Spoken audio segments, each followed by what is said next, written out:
of my birthday present from my parents. That's good, but hold that thought.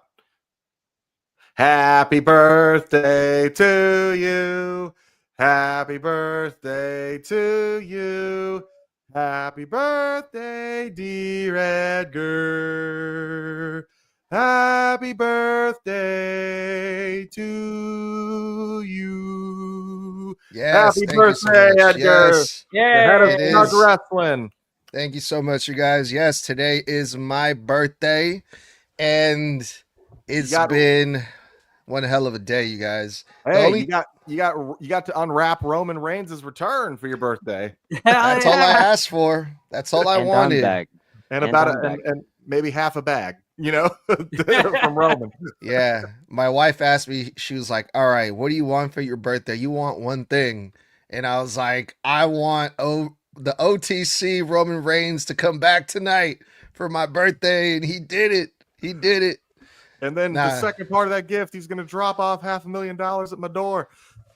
Didn't happen because he's all in North Carolina on this coast. Yeah, dude. It's been a crazy ass weekend, man. I'm still recovering. We did a lot of partying over the weekend, and I saw that Instagram feed. Yeah, dude. Fuck, man. I'm talking about we reviewed No Mercy yesterday, and his ass was still hungover. I still am right today. Hungover on a Monday. Yeah, for real. But not only did the OTC return on my birthday, but also to make things even better, we got the whole crew together again for at least 1 week. Toxic is back with us. Toxic, welcome back. We missed you. How you doing? How is everything? And about time you show up to work, you little lazy buffoon, you. Yeah, I'm like Roman whenever he just didn't want to show up to work. Roman without the millions. Yeah, everything's going good. Yeah, man. Good to have you back, dude. Well, shit. Should we just jump straight into it, or is there any announcements or any updates?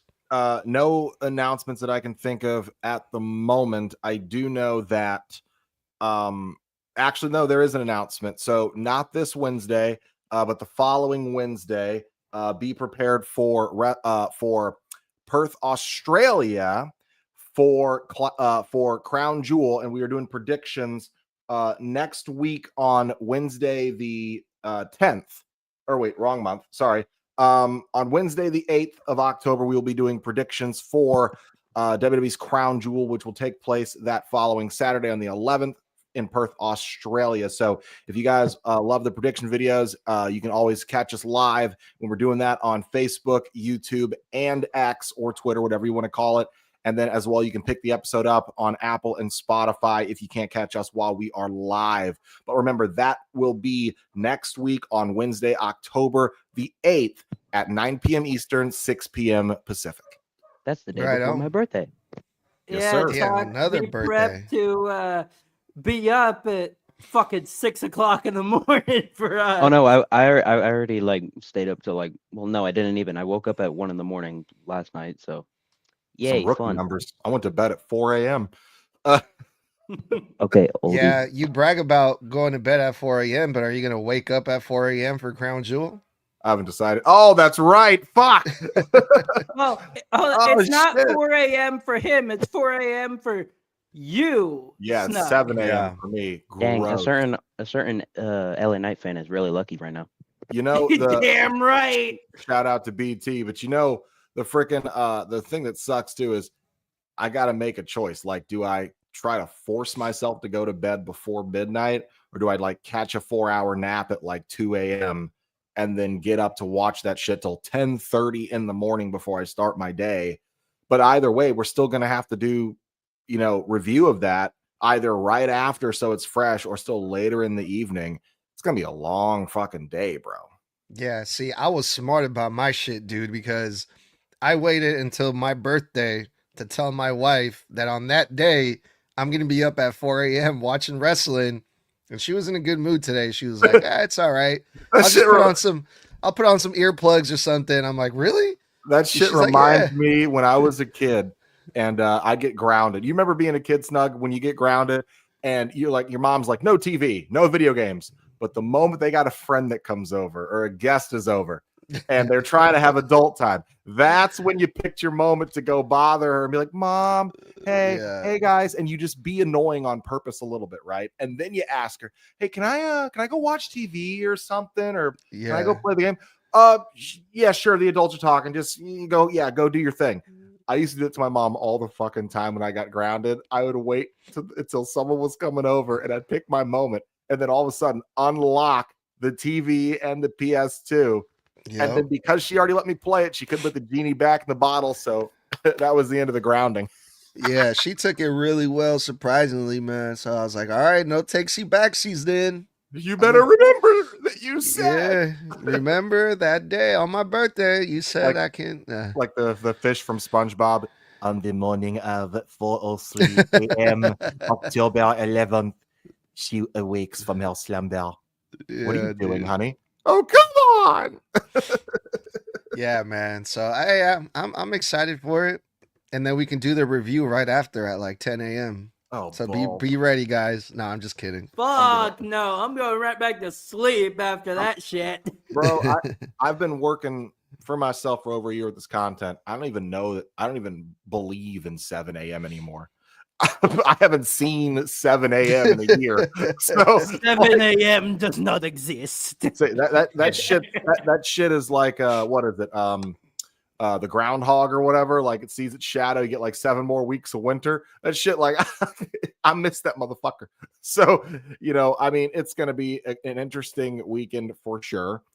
Super excited for it, but let's get into this Monday Night Raw review. Everybody mute. What's going on, everybody? Welcome back to the Snug Wrestling Podcast. My name is Edgar. I am the host. We are going to be going over Monday Night Raw. We're still on the road to Perth, Australia. Crown Jewel is shaping up, and we got a lot of surprises on this episode of Monday Night Raw. A lot of good matches, and we're gonna get into it since we're on the way to Crown Jewel. It was only right to start with one of Australia's biggest stars in the WWE. Rhea Ripley kicked off the show. And man, she got a huge pop tonight, man. Like, that girl is over. She is over like fucking Rover, man. And it never like stops to impress me of how much people love Rhea Ripley still. No matter all the shit I've talked about, how I'm losing interest in Rhea Ripley because of the booking and the things that they have her involved in, the WWE fans love her Rhea Ripley. And this opening segment that we saw got crazy, it got chaotic, and it was basically to add the match at Crown Jewel that we all expected, which is Rhea Ripley and Io Sky are going to team up versus the Kabuki Warriors. And this segment just, more tension is building between the family, or their lack thereof family, between Io Sky and Asuka and Kairi Sane, and there was honestly, I lost interest in this segment every time Io Sky and then they do their acting, and then most of the promo was like in Japanese, but I just pretty much skipped to the end where Io Sky gets accidentally misted by Asuka, right? And that pretty much set up the match, the women's match at Perth, Australia, right? But what did you guys see here? So, again, I understand where people disconnect from this specific story, because there's nothing wrong with the performances of any of these women, right? In ring, all these women are absolutely just top form. These are some of the best women's wrestlers in the world, period. And when it comes down to it, I understand where people disconnect on the performance aspect when it comes to specifically Io, Kairi, and Asuka. I think a lot of that has to do with, in the US at least, there's a language barrier. So when we see their version of acting through their mouth, their lens of them trying to speak in an English language while their Japanese accents are extremely heavy, the way they pace their words and say their lines, it feels extremely forced when they're trying to tell the story using their words. And I understand where people are like, hey, like this is really bad acting. And it's not bad acting. It's someone trying their best to speak our language while also emoting at the same time. And Japanese people are naturally just more expressive. But because they're more expressive and because of the language barrier, because of all those things that kind of make up that, it feels really cringe sometimes. And I think a lot of people can admit that and see that. I've said this many times about EO. Even before this story took place, I've always felt that EO loses me sometimes because she over emotes constantly. Always has. She always does that thing with her mouth, like the oh, like, you know, and it's just, and she holds it like she's confused. This the, you know, it's always that gaping mouth open, crazy wide eyes, and it feels like you're doing too much here. At the end of the day, we knew the match was going to happen. I'm glad it got set up. It's going to be a barn burner. I mean, again, these women always have the potential of stealing the show, being match of the night. We saw that at WrestlePalooza with Io Sky versus Stephanie Vicaire. It was the best match in the entire card, hands down. So I'm excited for it. I'm glad the story's progressing, but I do like the wrinkle we got, in case we don't talk about it later, of Kyrie bringing that photo to EO. And again, like I said last week, I believe this story is going to lead into Kyrie eventually having to break out of Asuka's control. And it's going to become about EO trying to save Kyrie from Asuka's mental hold on her. And I felt that tonight when she placed the photo in EO's lap. And I like that there is at least an emotional weight in this story. The feeling of you owe Asuka your career because she paved the way for Japanese women in North America. And you feel like you wouldn't be here without her. So you feel, at least in Japanese culture, you must respect this person no matter what, because they are the reason you have everything you have. But I like the emotional weight here. Not a lot of thoughts about the whole Rhea, Io, Asuka, and Kyrie thing. It's just I don't know what it is with me. It's just I'm not enjoying it. I wish a certain I think she's from New Zealand. I'm pretty sure I wish a certain New Zealand person was in this story, or Dakota Kai. Holy crap. I just came back and I can't speak freaking English.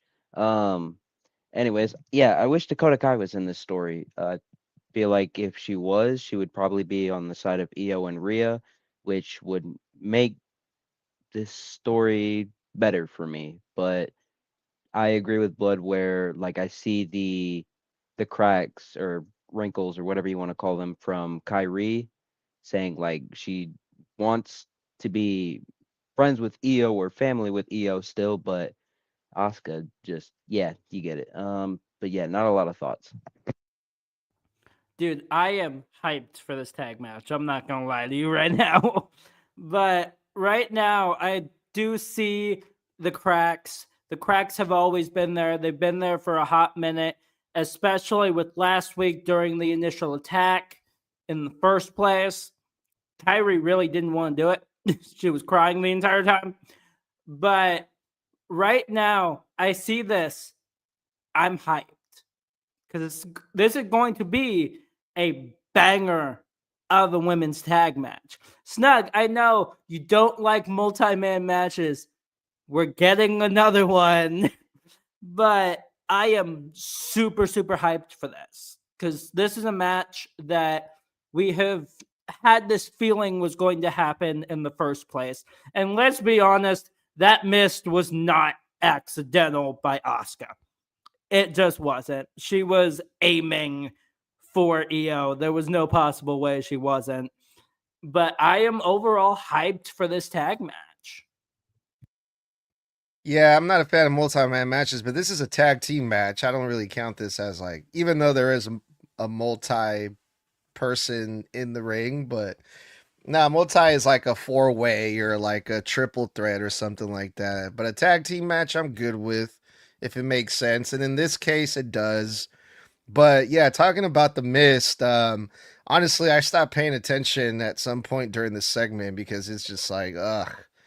Kind of what Mr. Blood was talking about. It's too cringy for me. And I know that they're trying, but I'm like, man, can we just get like Io Sky a manager or something? But she's a baby face. Baby faces don't usually get managers. But I like that they're trying to, let Io Sky speak and show her character because the people love her, but like I don't. But that's just me. But yeah, talking about the mist, the blinding mist, the thing that burns the shit out of your skin and your eyes if you have it all over you. And in those backstage segments throughout the whole show, Io Sky was just covered in it. And I'm just like, bro, go take a shower, get it off of you. And she's just chilling in it, like, oh, this is okay. I'm like, Jesus Christ. All right. But yeah, we got the tag team match set up. And that's how they kick things off here tonight on Monday Night Raw. And the next match, this was the opening match. The Intercontinental Championship was the first match of the night. Dominic Mysterio versus Rusev. And I guess this was a nice way to, for the first match of the night, a big championship match like this. And fuck, man, I was so into this. Dominic Mysterio was very competitive versus Rusev. At one point, hit a couple 619s on Rusev that were going back and forth. Not as dominant. Rusev didn't look as dominant as I expected, and it was a really fun match, man. This is why Dominic Mysterio, to me, he's one of the greatest because he's saving wrestling. He's making wrestling fun again. And, he's still pulling his tricks and doing all he can to get these wins. And he did the light cheat and steal. It didn't work. The referee caught him. So, he tried a second thing where he grabbed a hold of the ref and then low blowed Rusev. This whole entire thing, I just love Dominic Mysterio. I love watching him. And I'm glad that Dominic Mysterio got the win here. But what did you guys think? Pretty solid match. I will harken back to what I said when Rusev had a match against JD, that I feel like they've already nerfed Rusev because they were having him give extreme offense to Sheamus for their entire feud. And Sheamus could not put Rusev away by any ease at all. And we're talking about a Rusev, or not a Rusev, but a Sheamus that brought Gunther to his limit twice. But somehow Sheamus struggled insanely against Rusev during all three of their matches. And then you had Rusev, who got the work put in on him last week against JD. Somehow the same work getting put in on him again by Dominic Mysterio. And I'm just like, I don't understand. You told me this guy is this threat, this brute, a person that is vicious and like a tank. And even a former world champion in Sheamus could not get the amount of offense on him that JD and Dominic have gotten. So I'm just like, I don't understand how you book this match to where the smaller guy does more damage rather than the guy that's the exact same size as him. I will say I love the light cheat and steal, Eddie Guerrero callback. I like that this ref actually caught it and called Dominic out on his bullshit, because it did fucking piss me off in the finish of Raquel versus fucking Bailey later in the night. We're going to talk about that because that ref was looking dead fucking center at Roxanne and still somehow did not see the interference, and that pissed me off. When it comes down to it, this was solid. I like that we're giving Dominic wins without help and that he's winning on his own, cheating or not. He is a strong heel, and that's a good thing. They're booking him as a strong heel. He can win by cheating, but he's proving to the Judgment Day, which I'm sure he'll mention to them next week. I defended my title fine last week. I didn't even need your help, because they're trying to throw that back in his face that he said that he doesn't need any of them. Well, he went out there and proved it tonight now, didn't he? I already knew Rusev wasn't winning tonight because I have a feeling that the person that will take either the AAA Mega Champion or the Intercontinental Champion will be Penta, which I'm pretty sure someone later in the night announced that they were number one contender for the Mega Champion. So I don't know when we're gonna get that, but um, the match was amazing. I October liked. 25th. Okay, thanks. Um, the match was amazing to me. There's just nothing to complain about it.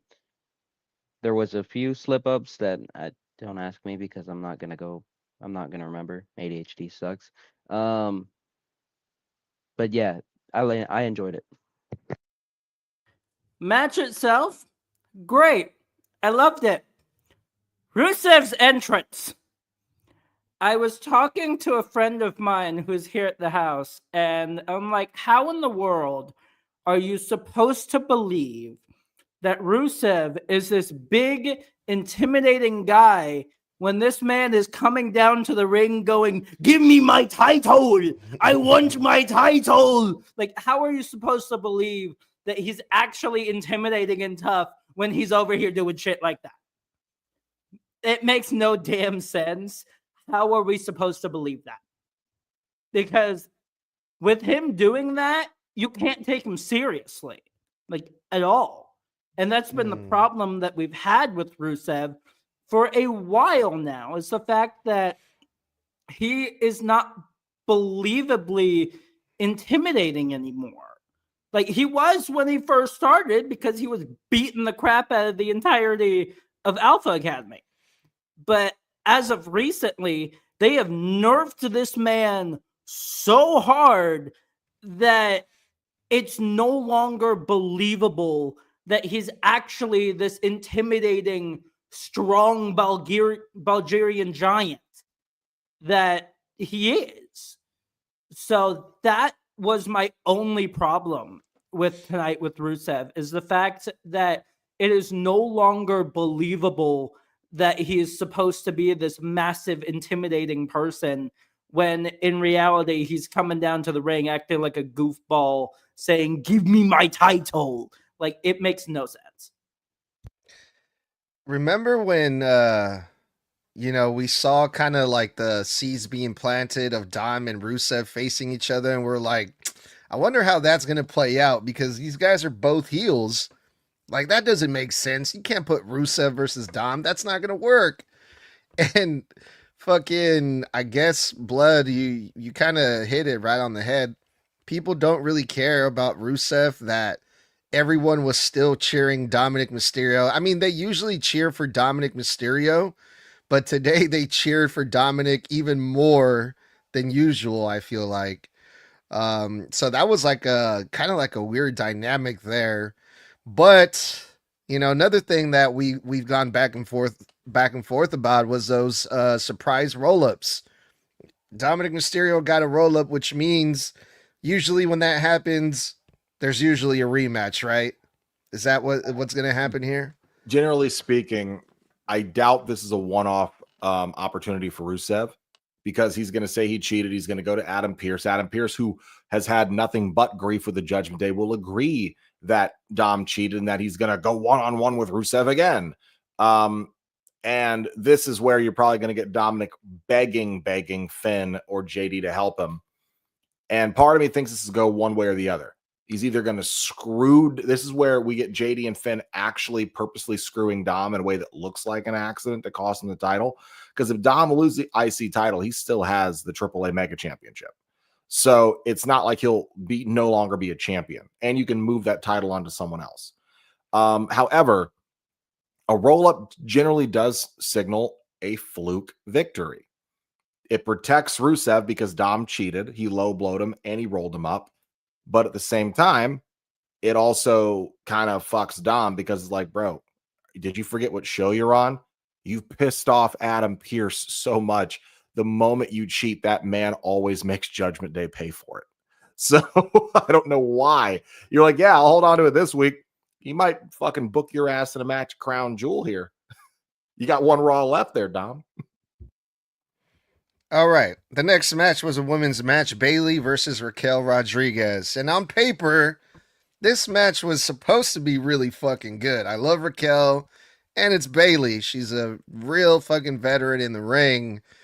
But that's not how I saw it. Unfortunately, these two didn't really seem like they were gelling very much in the ring. This match was kind of hard to watch for me, but Raquel Rodriguez got the win over Bailey, which that's a huge win for Raquel Rodriguez.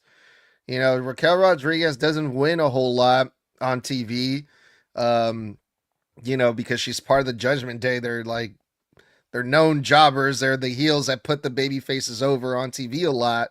So it was really new to see Raquel Rodriguez pick up a win tonight in a singles match versus Bailey of all people. And if I'm not mistaken, this is Raquel Rodriguez's second win in a singles match in a row. Can't remember who. I think it was Lyra, the last one that she pinned. Raquel did. So I'm kind of interested to see what they're doing here with Raquel. Maybe we can start, I don't know, seeing her come after some singles gold. I don't know. Maybe Becky down the line or something. Or hell, even versus Stephanie Vaquer. I would love to see Stephanie Vaquer versus Raquel Rodriguez. I don't know. I'm just getting ahead of myself. Now I'm just thinking out loud. But yeah, with all the stuff that's been happening with Bailey and Lyra, the whole thing of Bailey losing her mind and shit. The match was what it was, but a lot of interesting stuff happened here, I thought. I'm sticking to my guns where I've said for the last 3 or 4 weeks now that this story is doing absolutely nothing for me. The three faces of Bailey bullshit is just, I know she's trying and she's working with what they gave her. I can't buy in. It's too goofy for me. It's weird. A multiple personalities gimmick in 2025 is a little odd to me. And a lot of the way they have these things written between her interactions with her and Lyra are kind of fucking cringy to me. I'm not going to lie. A lot of that having to do with Lyra's reactions are just completely cringe. Just like you're gonna act like you didn't just last week tell me, and I'm just like, you're overselling. And then Bailey's whole like fucking Edge in 2008. Like for the people that are on audio, Mr. Blood was having like a emoting. Fucking yeah, I was panic attack or something. I was basically doing what her and Lyra are, which is fake orgasm face. But as far as it comes down to it, giggity, pause, resume. I said comes. Anyway. You would know about that, huh? No, I'm kidding. Hey, I've been married long enough that me and my wife are still in love. But when it comes down to it, it's one of those things where, like, I don't know, the match was boring, I guess is the best way to say it. I don't think these ladies worked bad. I think the pace was too slow because Lyra versus Raquel was really good. So again, on paper, like you said, you do expect Bailey versus Raquel to be really great. Raquel's not a bad wrestler. She's nowhere near Bailey's level, and Bailey's an insane wrestler, but Raquel's still very good. And you'd think because she had such a great match with Lyra, this is like a slam dunk. Like, hey, fuck yeah, I want to see that shit. And then I saw it. And then they botched on the rope and they got confused at the Irish whip. And then it was like, okay, maybe off night. Let's not forget that Bailey and Lyra had some great matches, but their first one, if everybody remembers, was absolutely horrible. Their first ever match for the IC title against each other was a train wreck. So it's not like people can't have an off night. So I'm going to give them the benefit of the doubt. But I will tell you what I am sick and tired of seeing. I'm sick and tired of seeing every single week we get some combination of Raquel fights someone that they're feuding with. And then, Roxanne is the manager. Then the next week, because that person beat or lost to Raquel, now Roxanne is in Raquel's place the following week. And then Raquel is managing Roxanne. And then she beats her. And then they keep rotating back and forth on who's the one in the ring. Like, have your tag team work tag matches. Like, it's getting old. I feel like I've seen the same iteration of that for like a good 2 months now. So I'm just like, either I know Liv's out. That's fine. She's out till probably Rumble season. but let's find a better way to freshen this up. The one thing I will say about tonight is we got a lot of what felt like fresh matchups. Rusev versus Dominic was fresh. I don't think I've seen Bayley versus Raquel yet. And if I have, I forgot about it. We got to see all the other matches tonight, which, I mean, we're going to get into the tag matches and the main events. The main event was the same shit we've seen forever. But we got a lot of fresh stuff, including what they started with tonight, not being the Vision, not being Cody Rhodes, not being Roman or CM Punk. So I feel like they were off to a good start here, and then they started losing me a little bit here in the middle with this match. They got me back later, but to me, this is the worst match on the show. Hold on there, Toxic. I'm not going to let Mr. Blood get away with this. How can you sit there, Mr. Blood, and defend the things, the storyline with Io Sky and, the Kabuki Warriors and that cringiness? You defended that, so freaking hard. But this with Bayley, at least it's a little bit more understandable and easy to follow. But this with Bayley, the three faces of Bayley, this is cringe to you, but not the other stuff. It's 100% cringe. And as far as concerned, a lot of the stuff with the Io, Kyrie, Asuka stuff, that is cringe too. And I was the first person on the podcast weeks ago who kept saying none of this makes sense. It's too confusing. Why is Io getting pushed around by these two? Like, I was the one saying that. Don't forget, I was against the storyline. But then remember, I said a week or two ago, they finally got me when they finally told us the reason why it was so important for Io and Kyrie to follow Asuka. They finally told us the stakes. The stakes were they felt indebted to Asuka. Now we have the actual reason why there's emotional weight. What emotional weight have we gotten from Bayley and Lyra other than Bayley's like, I feel like I'm a failure, even though I'm a multi-time Grand Slam champion. I'm a future Hall of Famer, but my career's terrible. Really? Bullshit. Like, I know all your accolades, and you're going to sit here and tell me you're a failure at your career? I guess I just watched. I guess I just watched too much crime TV, because I can believe like someone blacking out and like doing crazy shit and not remembering, because I guess not at those perfect moments. That's the thing that makes it cringe. It's always convenient. So it's just like, I can't buy it because it's too convenient. And then it's also Lyra's selling of it, like the wild eyes and the gawked face and what are you doing? You told me to go out there with you. Now you're betraying me again. I'm not going to be roped into this stuff. Stay away from me. Like, for me, this stuff is still more digestible than that whole fucking it's digestible thing because it's Kabuki Warriors. It's what I like to call a junk food rivalry. It's easy to consume and it's extremely forgettable after you're done with it. No, junk food's really good sometimes. Go ahead, Toxic. You feel like crap after you eat it, don't you? Nah. Are y'all two done? Thanks. Okay. God, y'all took so long. I don't even remember what I was gonna say. I'm just kidding. Well, no, I'm not. I did actually forget what I was gonna say. Thanks, guys. Blame Snug. He's the one who wanted to keep talking about it. Thanks, Snug. Shit, what was I gonna say? I don't know. We were talking about I know what we were talking about, but I don't remember what I was gonna say. Fuck. All right, we'll come back to you. We'll come back. Okay. All right, so Blood, I am going to remind you of this because this is the match that you forgot about. We have, in fact, seen Bayley versus Raquel before. It was back when Lyra was Intercontinental Champion and they were doing a number one contenders match in which Raquel beat her with a Tejana bomb. So really quick, I'll say the reason I think it's fresh is because we haven't seen it every fucking week for months. Yes. But this match, I honestly expected it to be better than it was. I'm not going to lie. It did kind of get flat for me at some points, especially after that whole backstage segment of, oh, I want you in my corner again. That was great. You helped me win all of that. No, You pushed me. You're on your own. Like that whole conversation. Like, why did that have to happen? We all saw what happened. So why did that conversation need to happen all of a sudden? Just made no sense to me.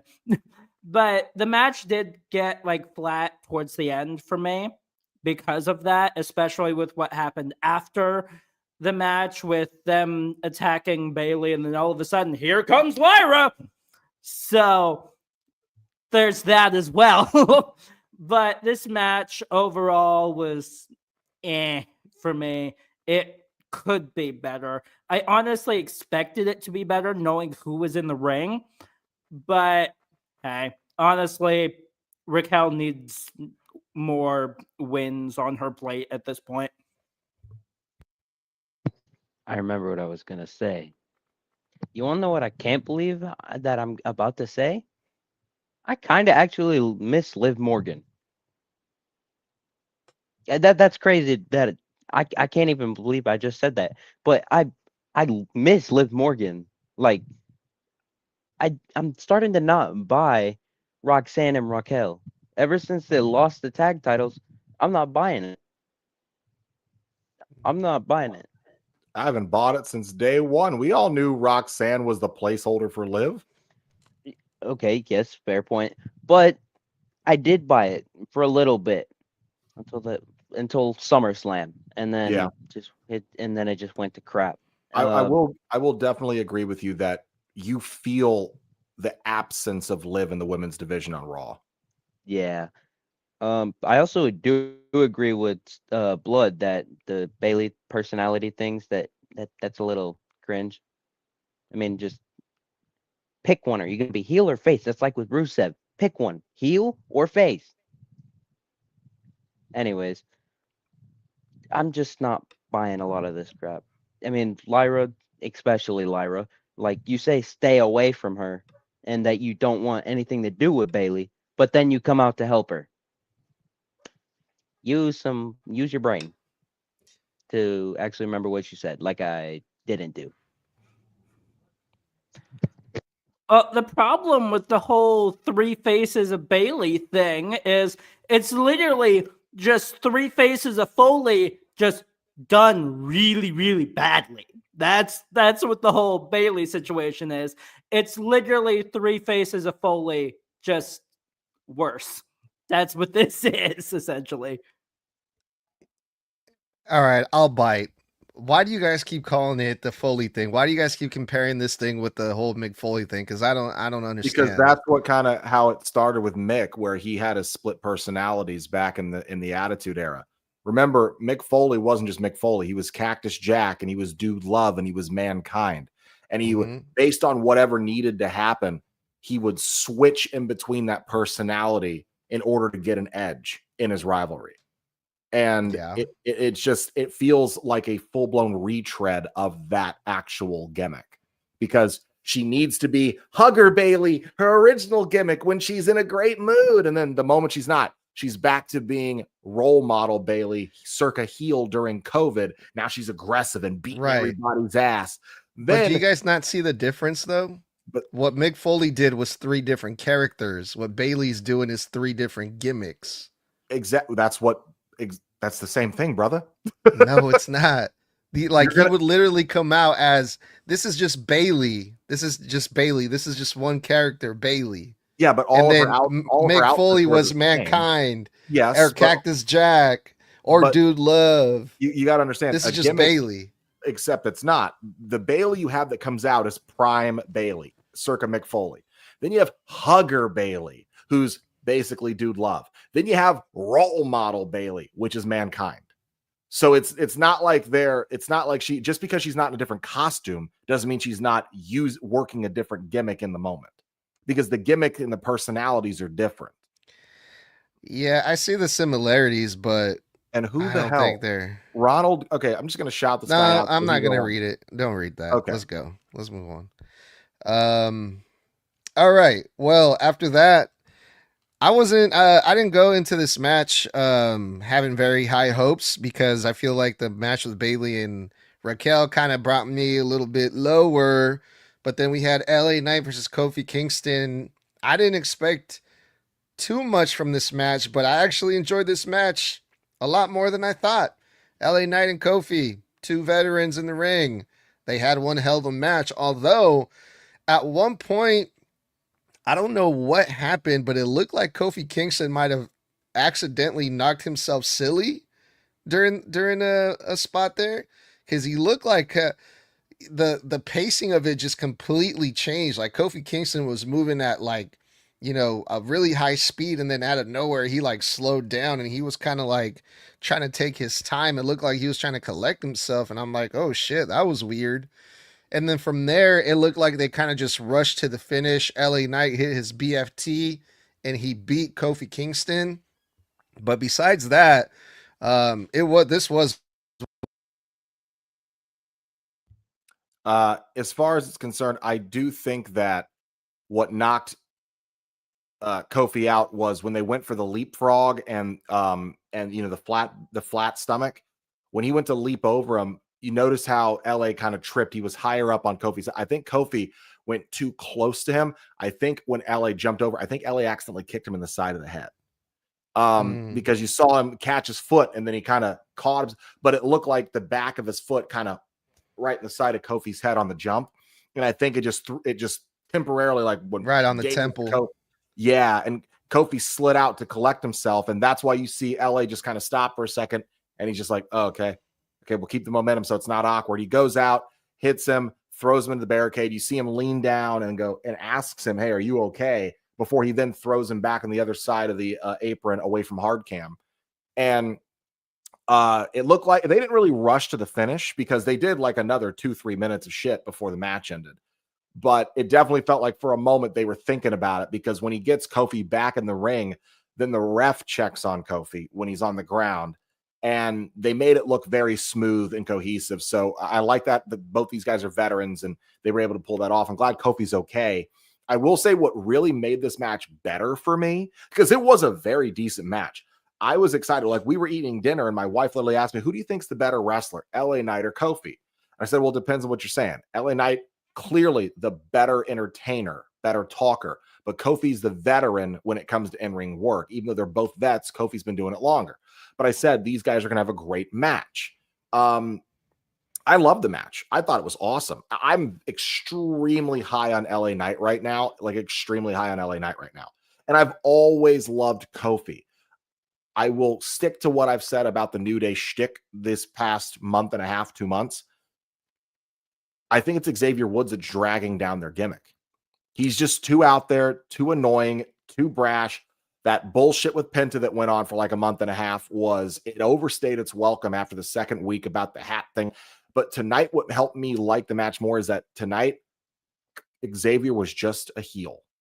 An annoying, like yelling, cheering for Kofi heel. He wasn't in some crazy ass fucking outfit, screaming at the fucking commentary, distracting the whole audience from the in-ring match. And I think that's what helped me settle into this match better than we have in previous weeks to almost a month and a half bullshit. So had he been doing that same crap tonight, I would not be as high on this match. I like this. I love this match, and I'm pretty sure Tommy does too. I'm just guessing. But my favorite part in it was when I think Kofi went for the Trouble in Paradise.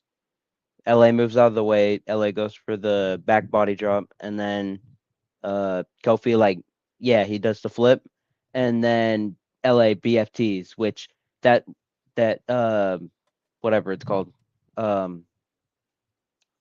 whatever it is, that sequence was probably the best in the match.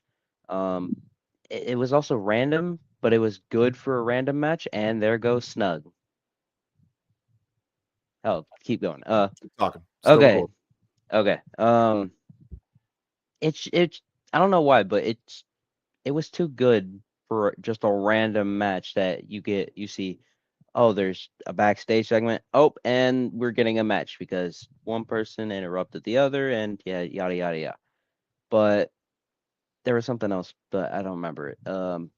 But overall, the match was amazing. Tommy? I will say I absolutely love the match. Toxic is in fact right.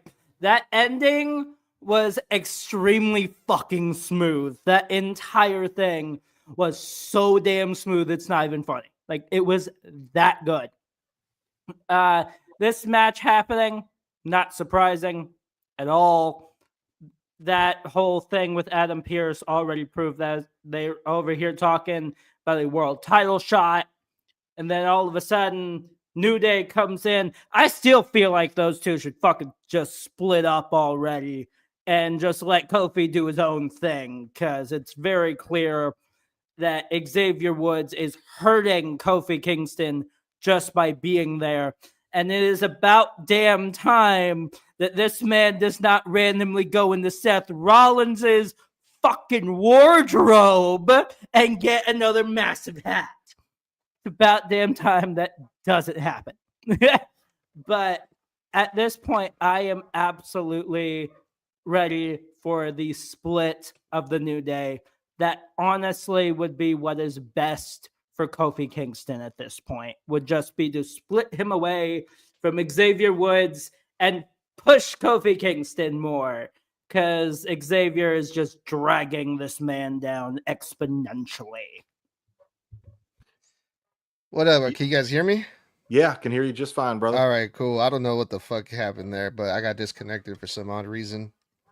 Well, you know what I like about the BFT move and this whole ending sequence, while Snug just gathers his thoughts for a second, is that I like that the sequence is so smooth that it proves LA Knight kind of is the full package, isn't he?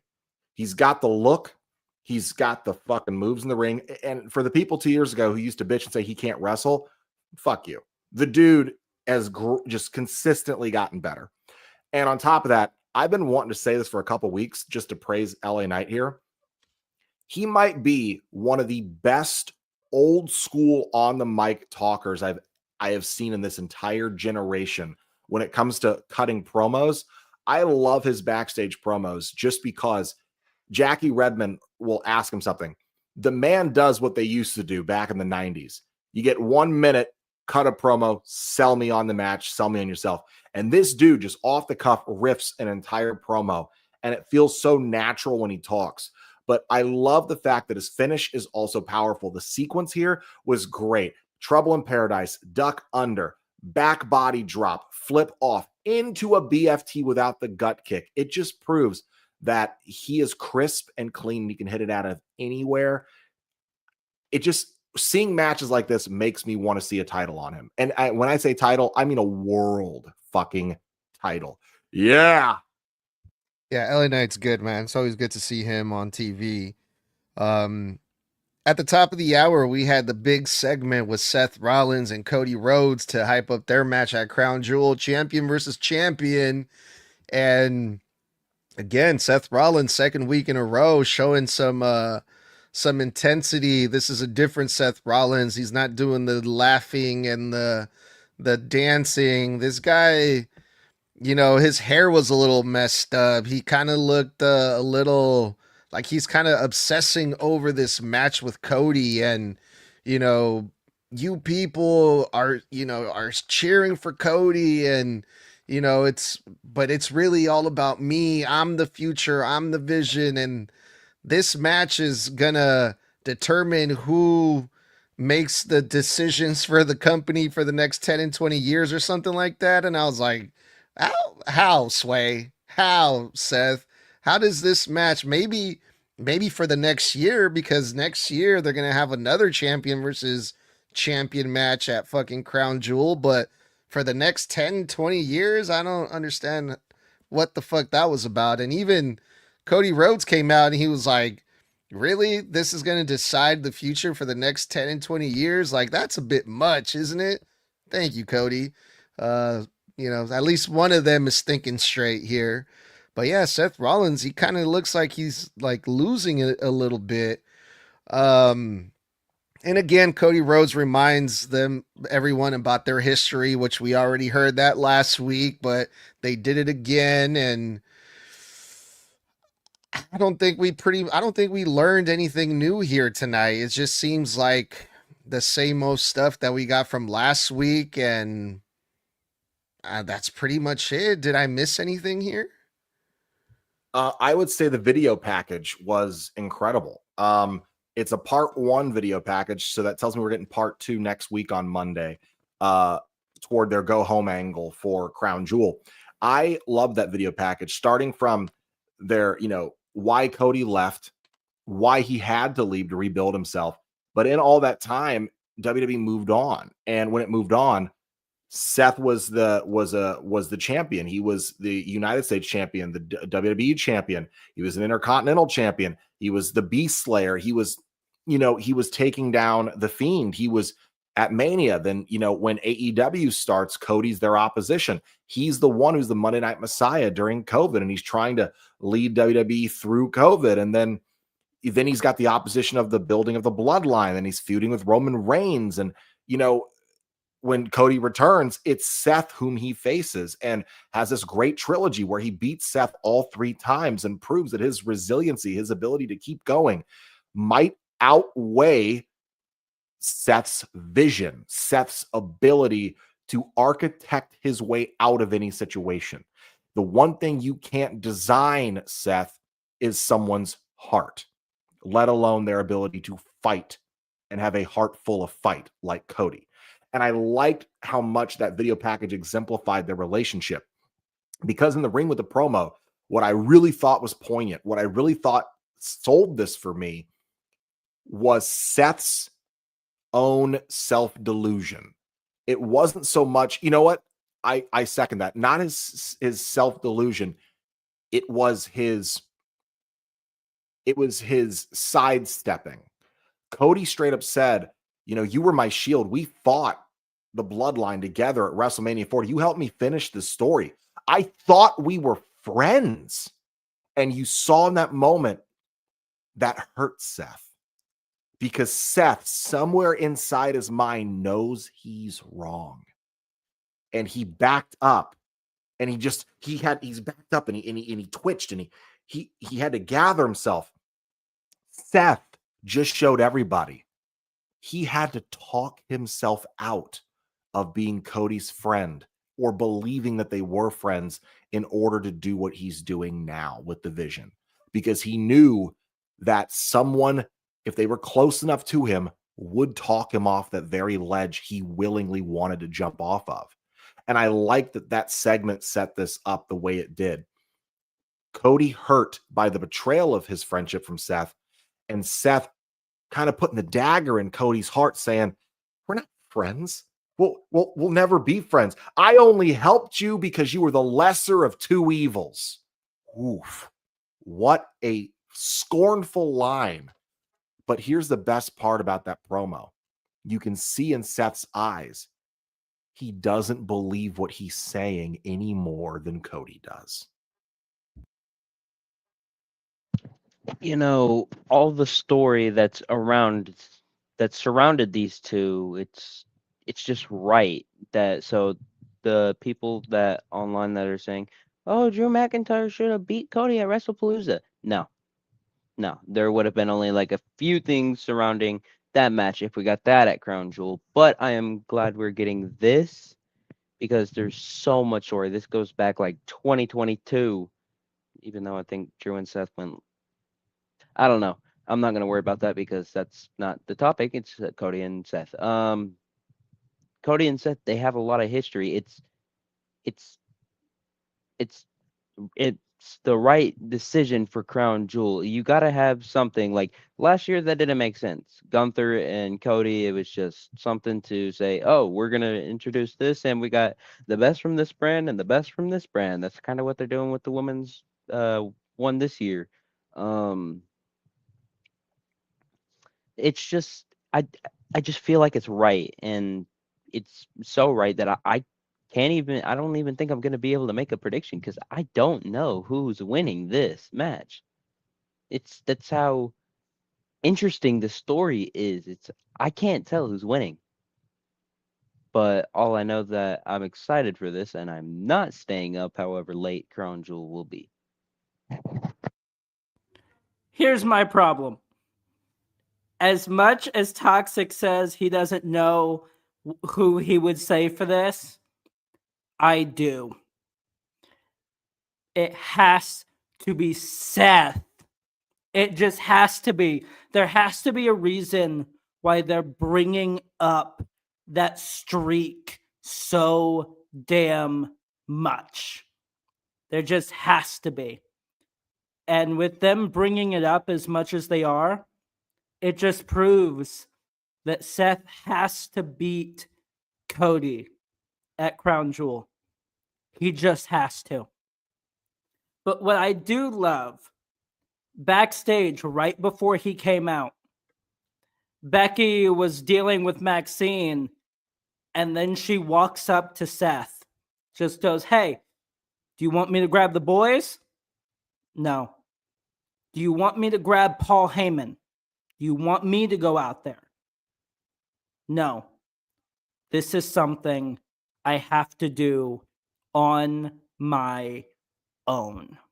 The way Seth admitted that to himself just proves how deeply this match is actually affecting him, despite the fact that on his face, it doesn't say it. He's trying to hide it.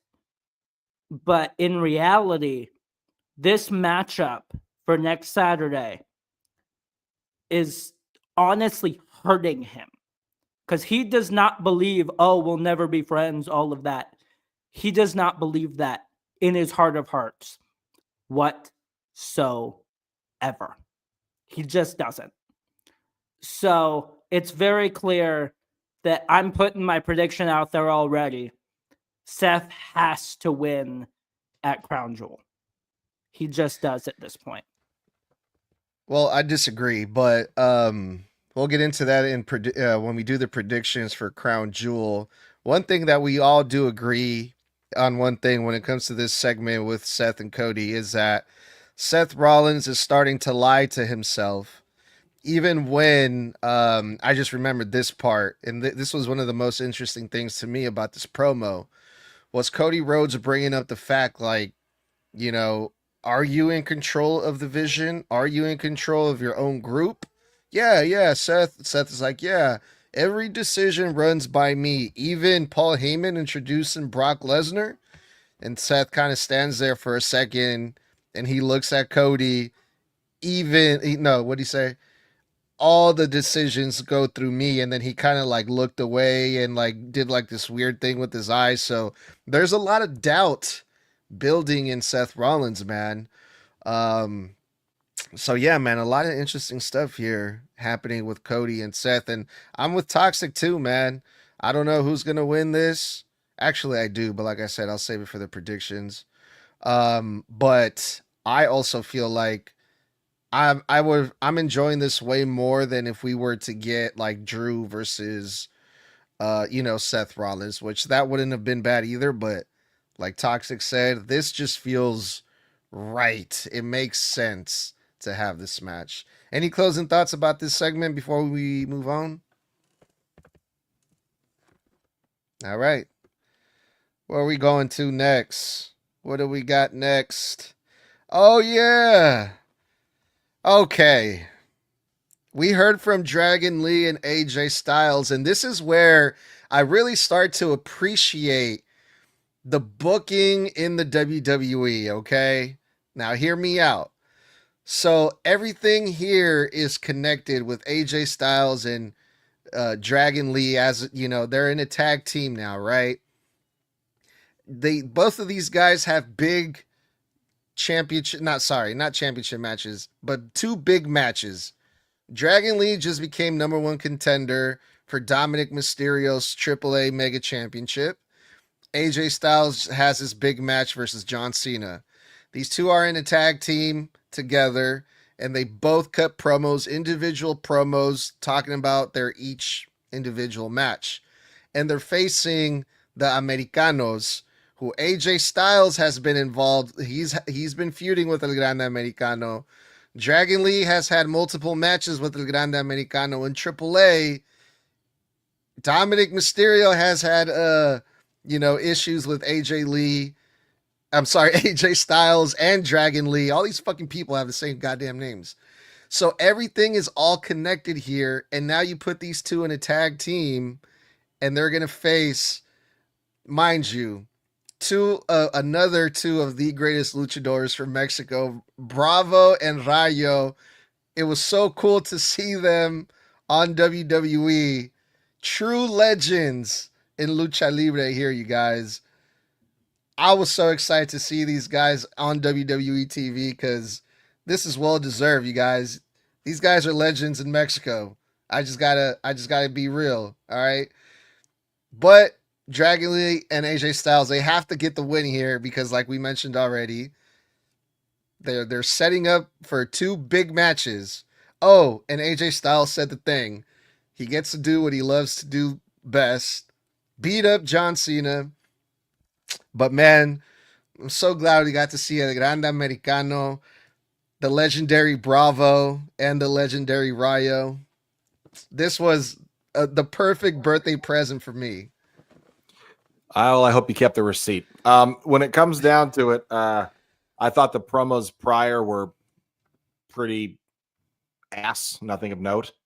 Dragon Lee cut a shit promo, and AJ said almost nothing of substance other than I got a match and I get to beat up John Cena.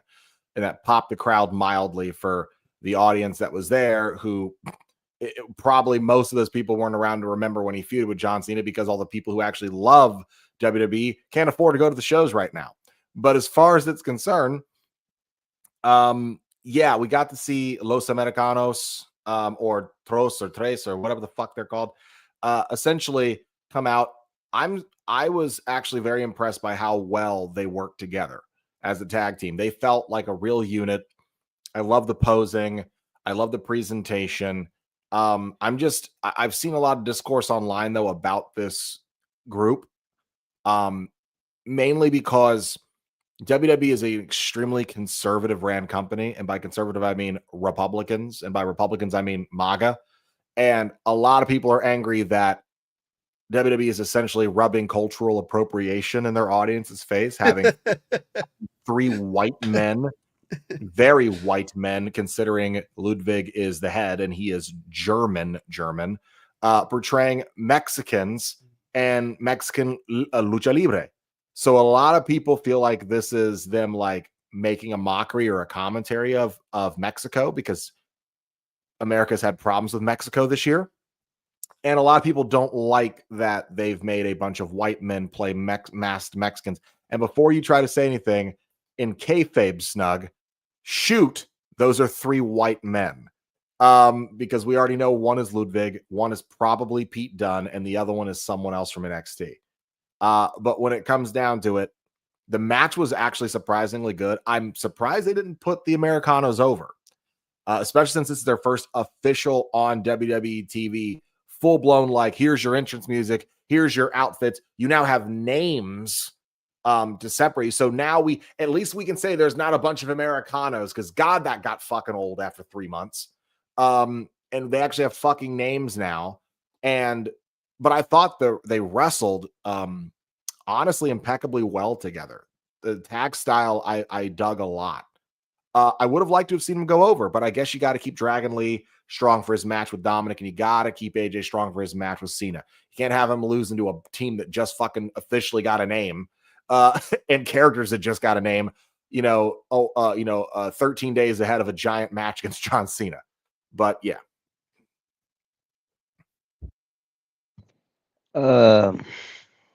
Snug, that's going to be the one thing that I can admit that I hate and that I'm glad that I wasn't here for. But anyways, yeah, this whole thing is stupid. When Joe Tessitore said, "Oh, and they have names," I said to myself, "Oh, what is one called Uno and one's called Dos?" I mean, that makes more sense than whatever the hell their name is. Bravo Snug. and Rayo, put some respect on their legendary lucha libre names. Yeah. Toxic. Quote unquote legendary. These guys are legends, all right? Yeah, okay, Snug. Just like you said, the first El Grande Americano was a legend, and that's Chad Gable. Anyway, continue. Anyways, Anyways, yeah, it's just right that Dragon Lee and Styles won. I mean, the Americanos or whatever the heck you want to call them, they just shouldn't have won. No, they don't. No, they don't deserve a win. Not unless they take that mask and it goes bye bye. So Styles' promo can essentially be put down into one sentence. You guys gave me a match against John Cena. That's it. It was literally just him thanking the fans for giving him a match with John Cena. That's all it was. There's your sentence there. Thank you for this match against John Cena. That's it. You can write that entire promo into a single sentence. That is how bad that promo was. But the match itself, congratulations. You have two legendary luchadors here, in which I am going to repeat what I said when I was on mute when Toxic was talking. They are not legendary if no one's ever fucking heard of them. Spoiler alert, no one has ever heard of any of these three before Except they for randomly Snug and started. his drunken mind. They have names. And really No. quick, by the way, to back that up, I just double checked Pete Dunne's wrestling profile. He's currently signed to WWE where he performs on the Raw brand and also portrayed the masked luchador El Grande Americano #3. They haven't updated it for which character he plays now, whether that's Bravo or Roy or Ray or Rich or whatever the fuck his name is. Bravo is the only one you can actually remember the name of. But I don't remember the name for any of them. kayfabe is dead when you can Google the shit. Google has ruined kayfabe. But this match in general, why are there two other fucking Americanos? Still makes no sense to me whatsoever. But honestly, Dragon Lee and AJ Styles should have won this, in my opinion, because the random Americanos doesn't make any fucking sense whatsoever. I mean, they makes perfect sense, but all right. They've been showing up on Raw, interfering in matches, so that's why they were there. But no, one of them was definitely Tyler Bates. I can tell right off the bat because That's who I was trying to figure out who the other guy was. the other guy is not fucking Pete Dunne. That other guy was way too tall. He was a lot taller and a lot bulkier than Pete Dunne is. I think that they had a bunch of random people who weren't doing anything fill in under the masks until they nailed down which two they wanted to be the backup to Ludwig. But Yeah. Tyler Bates definitely one of them. You can tell his physique is unmistakable, and he was on TV as himself just a handful of months ago. But yeah, and that's another reason why when they were coming out previously interfering in the matches, Tyler Bates was covered from head to toe in sweats because you can tell it's him, you know. But today and he Pete wrestled Dunne, with his Pete Dunne has tattoos, and you would know which one is him. And it's like, I'm wondering if the other one is who's the guy that used to run with Ludwig, that got kicked out of Imperium? Da Vinci. That one guy looked like it almost had his build and his body hair. Nah, that guy was too tall. Was he too tall? And also Vinci, I call him Da Vinci, but Vinci, he's a lot bulkier. Like he's a lot shorter but bulkier. I don't know who the fuck this guy is, dude. I couldn't fucking... I'm sure if we see more of his moves, maybe a finish or something, we'll figure it out. But I do like that they got rid of the mouth cutout, so it hides whom they are better. So it really is a mystery of who the fuck are these people, and will we get the reveal of them? Because I think this whole thing comes crashing down when Chad Gable returns and is like, hey, you're not Americano. I know the real Americano. And then that'll be a whole thing. And then we'll get an unmasking like a Scooby-Doo episode. But I digress. Let's move on. Yeah. Also, I wanted to ask one more thing about this because, you know, you mentioned the whole like culture appropriation and stuff, and I just wanted to add because I'm like, who are the people that are complaining about it? Because it ain't us. It ain't Liberals. us Mexicans. Liberals. 'Cause, like- And I mean, look, I understand it's entertainment. It's supposed to be fun.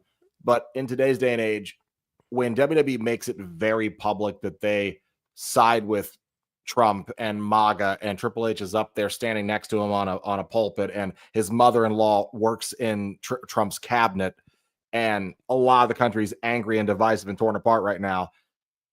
People are looking for any reason to be angry, even though it's entertainment. It doesn't bother me that much, but it is a little odd to be like, these are legendary lucha libre, and there are actual real Mexican wrestlers on the roster who get no TV time whatsoever, and they shuffle a bunch of straight up white men out there to play Mexican lucha libre, while the actual real Mexican lucha libre have to sit in catering and get no booking. Yeah, So but what I it's a mean, little what I odd. mean by us, and I don't think it's odd at all, because what I mean by us, I mean Mexican people. Like, I Yeah. just saw the AAA main event with Dominic Mysterio, Hijo del Vikingo, and Grande Americano, which took place in Mexico City. Grande Americano was the most over guy out of all three of them. Oh, 100%. Sorry, Dragon because Lee. That's the thing, 100%. Sorry. Because look, and I completely understand it. The only thing about it that bothers me is that because I don't care that it's white guys playing these guys. It's a show, it's entertainment, it's a character. It's not a real, living actual like fucking character. It's a fake name, a fake ring name, a fake background story. The only thing that I don't like about it is like, hey, you could have plucked any of those guys sitting in the back who have got nothing going on, the LWO remnants, like any of these fucking people, like, that are, with what's his fuck on, or Los Garzas or whatever, like any of these guys who never get any TV time and everybody forgets work for the company. You could have put them in those masks and gotten them some TV time to showcase their ability. That's the only thing I'm like, you have real actual lucha libre that don't even get real showcasing. Like, Well, it wouldn't have worked as well as Ludwig. no, because works. especially since the entire That's point part of of the starting. joke. Yeah, exactly. The entire point of it starting was Chad Gable feuding with Lucha Libre and then going to Mexico to train in the art and then coming back as a masked wrestler. So when people are angry about it, I'm like, well, think about where it started. It's not appropriation, guys. It's a gimmick and it's meant to be fun, and it is fucking fun. Yeah, and if anyone's gonna be upset about It would be Mexican. that, it would be the Mexican lucha libre fans, and they love that fucking guy. So Yeah, fucking people just need. Plus, he's got Dominic's seal of approval. And he's a legend. No, I'm just kidding. All right, let's move on now. For real. Main event. Where were we? Oh yeah, the tornado tag team match. The Usos versus the Brusos. But again, it's just another way of having another no DQ match with the same guys that have been in the same main event for weeks and weeks and weeks, except for last week, which was refreshing. But it's, no tags, no disqualification. And I feel like just because it's a different name on a different night for a different match, it all feels the same to me. It's all no DQ. It's the same shit over and over again. There was no DQ. Did they say that on commentary? Because normal tornado tag has no DQ tornado tag team match. Because even Roman Reigns came out with the steel chair, and Jey Uso still got the win. So it's you're right. But I wasn't expecting that to happen. Roman Reigns made this whole thing worth it for me, because I'm just like, we've seen this shit over and over again. And I love, the Vision and obviously the Usos and stuff, but it's like repeat.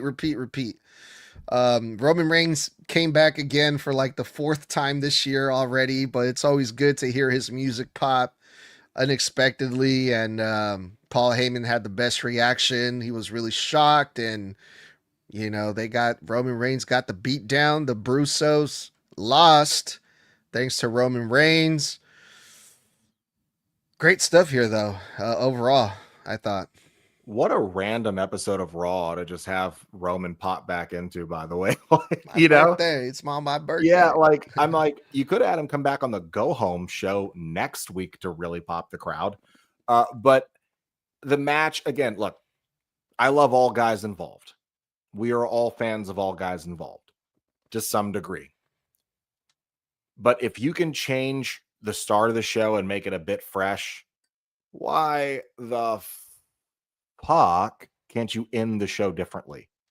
Other than last week where we finally got a break from Usos are down on the ground or Usos are standing tall with some mix of LA Knight, why couldn't it change? Like, I mean, come on, guys. Like, and it begs the question. Roman came out and nailed it with a chair, which makes me go, well, where the fuck was Seth? If it's no DQ, where was Seth? Seth could have backed his guys up. He didn't. Where was Paul Heyman with a low blow or hitting someone with this or that? Becky popping in to distract someone because they won't hit the girl. Like, I don't know. I mean, if you're going to tout it as a no DQ, it makes no sense to tout it as a no DQ just so you can get rid of countouts and have Roman come in with a few chair shots. That doesn't, to me, make the stipulation. If you wanted to run this back from WrestlePalooza where there was actual like fucking randomly DQ last ass minute and there's chairs and tables and shit like that, okay, then use that shit, bro. At least make the ending of Raw exciting rather than just, oop, enters Roman Reigns. Okay, then why was it DQ? Because, I mean, I get it, to give the Usos a win over the Brawns to get their win back from WrestlePalooza, so we're 50-50 booking with extra steps.